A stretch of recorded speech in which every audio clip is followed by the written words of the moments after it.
Et c'est reparti pour une bonne semaine d'ambiance folle au quartier France de Grand Bassam. Chaque année, la Bissa draine du monde et cette année encore, les participants ont répondu présents à l'invitation du peuple Nzima pour la célébration de son nouvel an. Dans toutes les ruelles du quartier France, les populations affluent de partout. Ça fait plusieurs fois, chaque année, je viens. La partie qui me plaît, c'est le jour où on charge le roi. Là. Voilà, j'aime bien et puis l'ambiance après ça. En tout cas, ça me plaît beaucoup. L'ambiance, comment ça se passe ici, puisque j'entends parler, je vois certaines vidéos et moi j'aimerais vraiment voir aujourd'hui comment ça se passe. Donc c'est pourquoi j'ai participé en fait.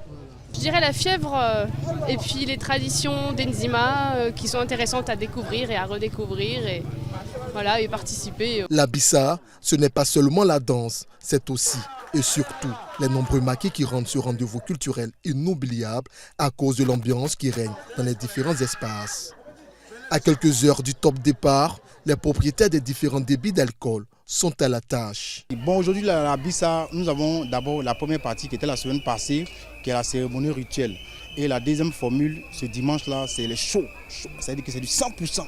Voilà, donc après la danse de 16h, 19h30, 20h, la musique jusqu'au petit matin. On a mis du paquet. C'est les VIP qui sont là. On a les DJ qui étaient à Abidjan, qui sont des DJ très talentueux.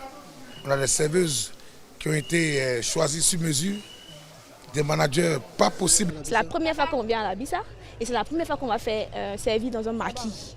Donc c'est très différent des autres maquis en fait. Voilà. Pour avoir la force de tenir dans l'ambiance surchauffée des espaces de divertissement, il faut bien s'alimenter. Et sur la question, les restaurateurs et restauratrices ne manquent pas d'idées. Les menus, aussi variés que divers, sont proposés aux visiteurs. C'est la première fois. Duchar vous offre des menus spécialités togolaises. On reçoit beaucoup de monde, raison pour laquelle j'ai fait le stand pour la nourriture. À Bissa rime aussi avec déguisement et maquillage. Dans les rues, des femmes avec des calebasses ou des bols en main remplis de kaolin et de l'eau se proposent de maquiller gratuitement les participants. Chaque année on se promène comme ça, on maquille les gens.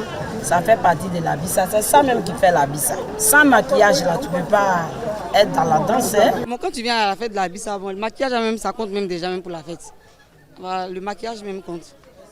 C'est là que nous nous maquillons. La Bissa, ce rendez-vous culturel du peuple Nzima, est devenu aujourd'hui l'un des événements les plus suivis de la Côte d'Ivoire. Devenu incontournable, chaque année, la Bissa accueille des visiteurs venus du monde entier. Cette année, ce sont 500 000 participants attendus.